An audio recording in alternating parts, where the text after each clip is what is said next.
Many other for Yankopa Sumbi and cow. Bible say, what's some and announce Kania and then acquire so high. When Yankopa Samna a stray or a sum cabi mu emaye, na emaye to me who quiet or a blabbo many areas in the sainty heralds of hidden truth. Up how say, you're the Bible I can kind of tear poor air bro. Would you have more? When you me, I said, you to me, the Akin kind. And it's your King Kind of portray some no ammo. I'm a one cast away to me, a beast who are now your input the honor only brother to me a factor some no Akin Kaya. Heralds of hidden truth. I do young pass some corner air bro. The Becking Kai trust some no Tiodo. I'm a watty, I see a comma. And no chino, you're the commentary so back home. Commentary no party, opa ain't. They say, but then what does into a do breast as a one cast on Yankopon Yankita with dear strong call. I would be saying Yankopon or not some say, I do some meti and that's my cane. A quiet bear and I'm if I saw dear not a summer day, no Yankopacho, in Shania Yam and Ken Yankopo too for any day da. Yet the Bible I can carry a tiapo and a bro. Bible say, a sha any one or king kind. Any woman with see a seminal, no, did the watch woman is see Wakumum, na a brand wabbing. Revelation chapter 1, verse 3. Or see Shan Wawa King Kind, and a Shan Wanswa with see. No, did the watch woman is see Wakumum, if it's a brand wabbing. When you go and say, oh, it's similar, a brewery as no more am I and thou used to demo. Matthew asempa etidunsia. Na Pharisee ne Sadduceefo no ba beso no hwe. Esre ne say onkyere won soro senkyerenie bi. Na obua say won say eduru anwumre a mosi ewiem beti efiri say osoro abre. Na anopa mo say ehum betu ene efiri say osoro abre na yekusu. Muni mo osoro ani ansem emu nkyere na emre no ene senkyerenie de muntumi nkyere mu. Enema bonefo ne awaresefo hwehwe senkyerenie na wore ma won senkyerenie biara giyo na senkyerenie no na oja won ho firi ho koi. Matthew asempa etidunsia no nyiyimu enum na asuafo no duru asuoja no hwa no na won were afiri se wofa pa no na Yesu sei won se monhwe na monhwe mo hu ye Farisifo ne Sidikifo mareka ho na wadwendwene won mu keka se yamfa pa no no ntira na Yesu hunu ye no oka se mogidi esa adan na moredwendwene mu se mo amfa pa no ntira munya nhuni na monkai enipa empem num pa no enum no ene enkyerɛnkyɛ dodo a munyaaye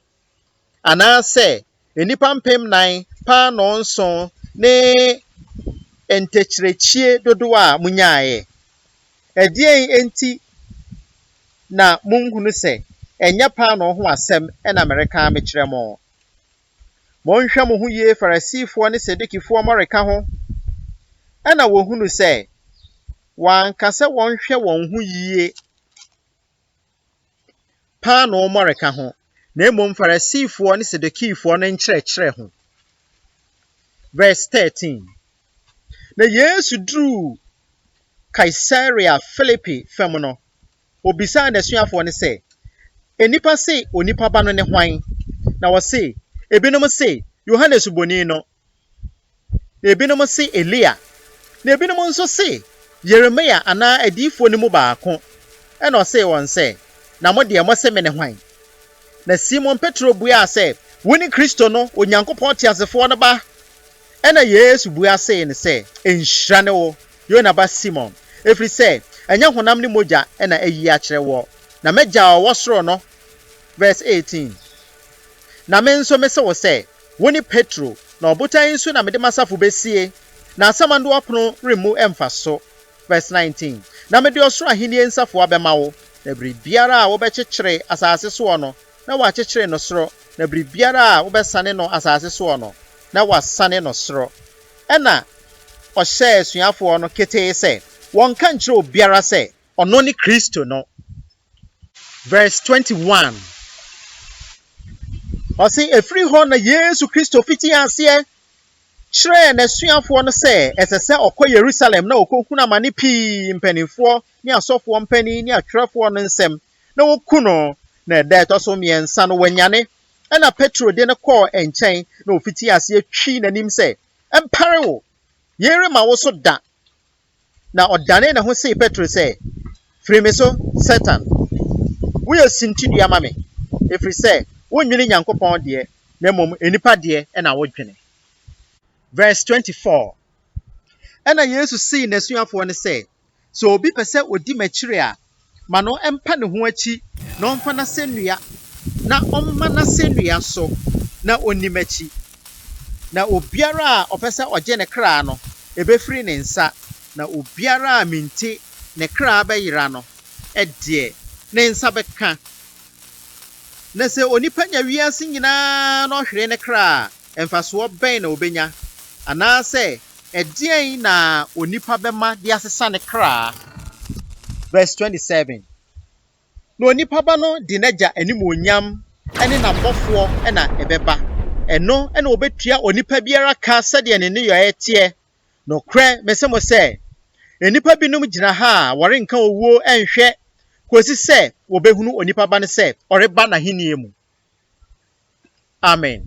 Matthew chapter 16 ɛne yɛakenkan no tasee ama wɔ no. Afei tie empire a wobɛtumi de Matthew chapter 16 yɛabɔ Psalms a wɔde bɛka ho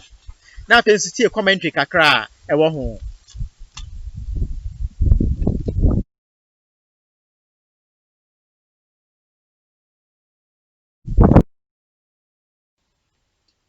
Yo, mini adofo. Matthew chapter 16 the commentary kakra ɛwɔ ho ne hwɛ. Sɛ ɔse verse 1 no Sadukifoɔ ne Farisifoɔ mpanimfoɔ a wɔmasua hwerɛ nsɛm a anka sɛ wɔmadare mu na wɔnim Onyankopɔn tumi ɛne Onyankopɔn ahoɔden nyinaa dada no ɛbɛbisa Yesu Kristo ɛbɛsrɛ no sɛ ɔnkyerɛ wɔn ɔsoro nsɛnkyerɛnneɛ bi ɔnkyerɛ wɔn nsɛnkyerɛnneɛ bi ɛna Yesu Kristo ɛka kyerɛ wɔn sɛ nsɛnkyerɛnneɛ bi ani hɔ nom a mobɛhu gye sɛ odiyifoɔ Yona deɛ no ara na mobɛhu. Ɛfiri sɛ Nyankopɔn de n'asɛm nyinaa ma yɛn nnɛ nnipa bebree sɔre a wɔhwehwɛ nsɛnkyerɛnneɛ ansa na wɔagye Nyame asɛm adi. Wɔhu Onyankopɔn akoa bi Onyankopɔn diyifoɔ bi a ɔpɛ sɛ wɔnyɛ nsɛnkyerɛnneɛ bi nkyerɛ no ansa na wɔagye no adi. Ɛno nti nso ama nnaadaa bebree ɛna ɛkɔ so. Yesu Kristo nsɛnkyerɛnneɛ bɛɛ na wɔntumi nyɛ. Na ɛnso ɔka kyerɛ m sɛ monhu nsɛnkyerɛnneɛ bi agye sɛ Yohane deɛ no gye sɛ Yona deɛ no. Ɛkyɛ sɛ wɔatwerɛ obi ato hɔ ama mo dada ɛyɛ nsɛnkyerɛnneɛ. Onyankopɔn asɛm twerɛ kronkron no nsɛnkyerɛnneɛ ahoroɔ a Nyankopɔn ada n'adi wom nsɛnkyerɛnneɛ ahoroɔ a Onyankopɔn asɛm mu nyinaa ɛyɛ nsɛnkyerɛnneɛ akɛseɛ ma yɛn a ɛsɛ sɛ ɛyɛ fresh wɔ yɛadwene mu te sɛ nnaa na Yesu nyane owufoɔ nnaa na Yesu ma obubu ani asɔre nnaa na Yesu ma onifirani ani ate na yɛn nso wɔyɛ ma yɛn na ɛnsɛ sɛ yɛhwehwɛ nsɛnkyerɛnneɛ foforɔ biara ɛfisɛ Nyankopɔn asɛm yɛ foforɔ daa nɔpa. It is new every morning. It is nsɛnkyerɛnneɛ gu so wɔ yɛnim saa na mpo wodaeɛ a ɛte sɛ owufoɔ no anim baabi a wɔ afei wosɔreeɛ no woso daeɛ a wokɔɔ kuro bi so baabi koraa na wodwen sɛ ɛno ara ne wiase ɛnso wosan sɔre hu sɛ wɔ wiase foforɔ no ɛfoforɔ mu no ɛyɛ nyɛ nsɛnkyerɛnneɛ kɛseɛ. Enti Yesu Kristo ka kyerɛ sɛ wɔma mo nsɛnkyerɛnneɛ biara me nua adɔfo ɛnsɛ sɛ yɛhwehwɛ nsɛnkyerɛnneɛ ansa na yɛagye Onyankopɔn asɛm adi. Afei so Yesu Kristo ka asɛm bi kyerɛ n'asuafoɔ sɛ monhwɛ mo ho yie wɔ Farisifoɔ ne saa Sadukifoɔ mu areka ho na ɔmɔdwen asuafoɔ no dwendwen wɔ mo tirim sɛ yɛamfa paano nti na wɔka sɛ yɛtu kwan a yɛamfa paano nti ana yɛsisi hwɛ adɛn nti na mo ne gyidie saa ɛsɛ sɛ yɛte honhom nneɛma ase so Onyankopɔn kasa a ɛsɛ ne mate aseɛ Onyankopɔn kasa ɛsɛ sɛ ne mate aseɛ ɛnɛ nipa bebree no Onyankopɔn kasa a yɛnte ase Onyankopɔn kasa wɔ adiyisɛm nwoma no mu ama nsɛnkyerɛnneɛ ahorow akasakasa bebuo ne ade sɛ wonyɛ obi a waso abi a wote Nyankopɔn ne a wonte aseɛ Onyankopɔn akasa wɔ dan yɛn nwoma no mu ama nsɛnkyerɛnneɛ ahorow ne nneɛma a ɛbɛkɔ so wɔ wiase awie bere nyinaa characters a ɔmo bɛ play parts ɔmo nyinaa Bible wɔ dan nyinaa di a ɛnnɛ saa tumi ne ahenni ne nyinaa wɔ hɔ ɛnso nipa bebree nte aseɛ yɛhwehwɛ nsɛnkyerɛnneɛ foforɔ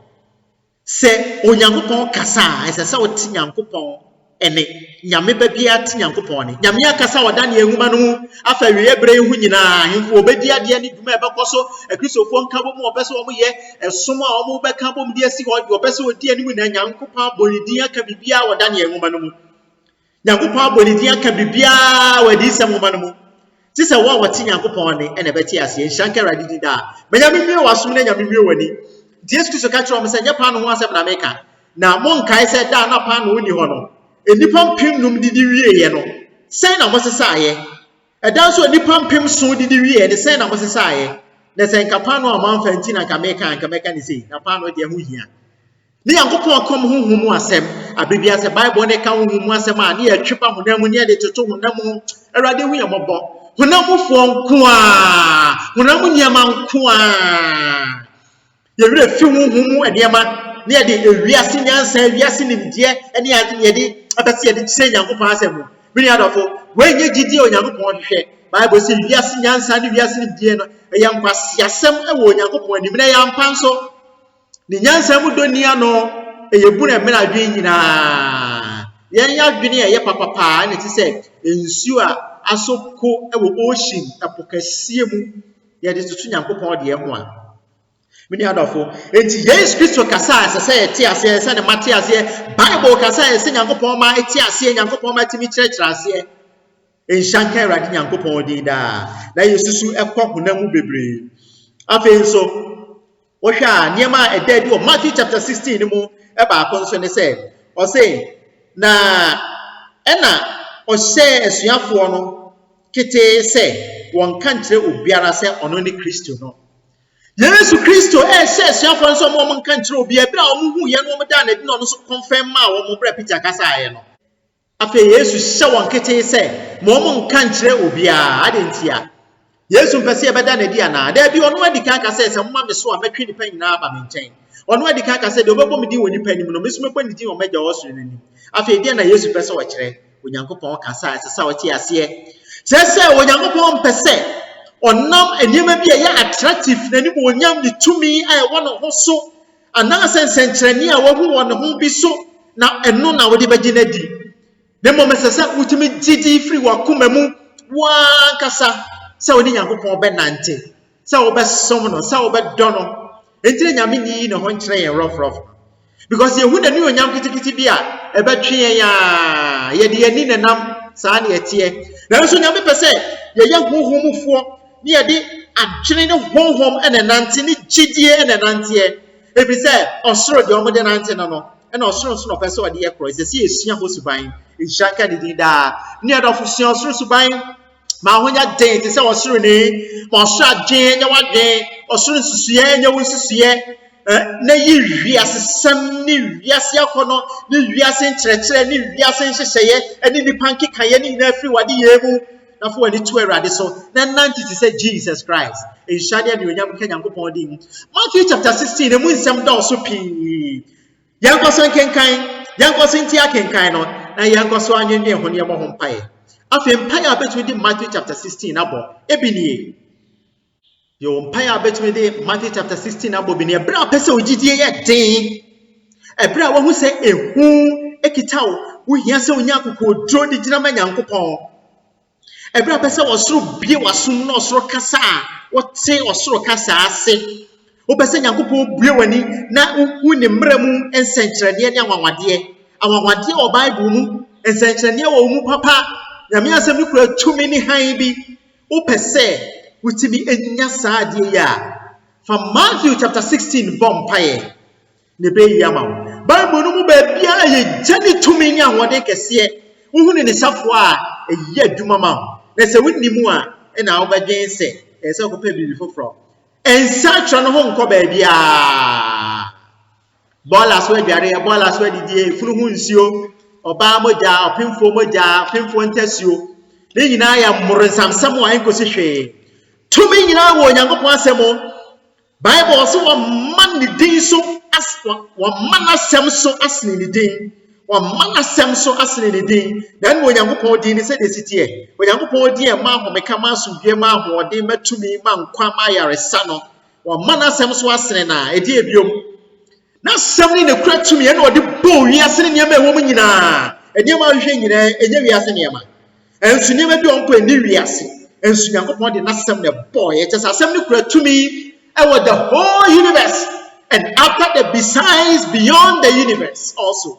it is asem ni tumi ye bibia Matthew chapter 16 no what the bompire ye ebra wo hia kokodro ebra wo hia special favor with God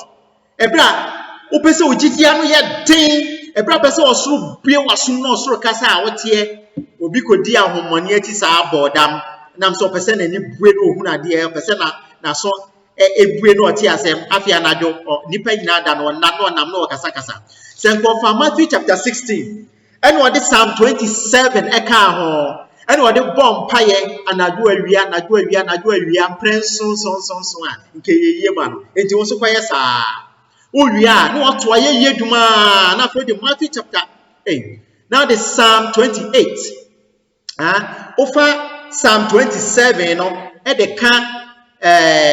Matthew chapter 16 no what the bomb paye na fe what the enyom to aba na what the Psalm 28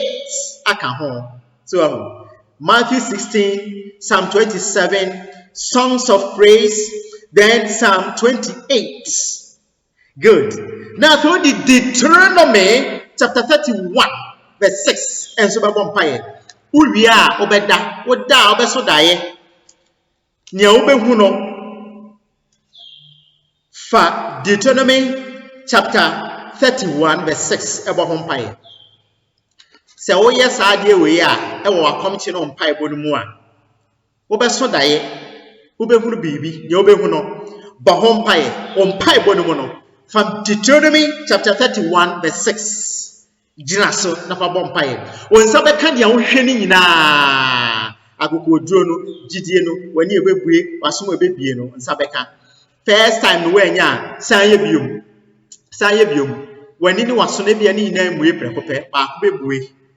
ama wahase ehu ana wahase ate ni Onyankopon pese hu ana nya Onyankopon pese wote aha se rade pa odidi aka no so be ka ho ama Eninti o ya come chene na wo bom paye ne sa 3 days 7 days 3 days 7 days so bom paye na wo ya come chena ken kan sa Psalms we na be kan 3 times and 7 times 3 times and 7 times now the Matthew chapter 16 I come working kind 3 times or 7 times no wo Yankopon be ya ma e sane anunyam kan ye wo Yankopon tufo ni din ye biefo ani din ne honam se Yahweh Adonai Yahweh Elohim Yahweh Mekadishkim Yahweh El Olam Yahweh Adonai wo Yankopon Rafa Onyankopon na tewo ye ho Mekadishkim wo se mini Nyankopon me tewo mo ho tumi nyina awura no bibie ne ho a wotumi nya fa hoto no so na fa awura hye ne mu na obeye amana boro so hallelujah.